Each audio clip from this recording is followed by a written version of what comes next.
নমস্কাৰ, দীপালী কুকিং কিটচেনৰ পৰা আপোনালোকক স্বাগতম জনাইছোঁ। আজি ঠাণ্ডা ভাতৰ ডিছ এটা বনাইছোঁ।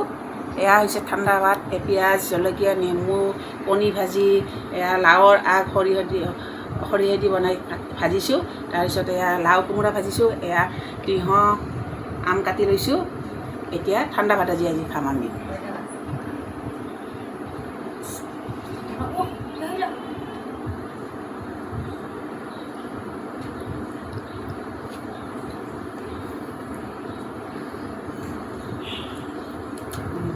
খাবলৈ ধুনীয়া হৈছে, বহুত টেষ্টি হৈছে।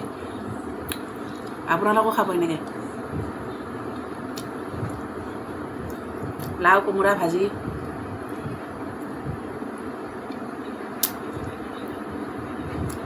তাৰপিছত আম,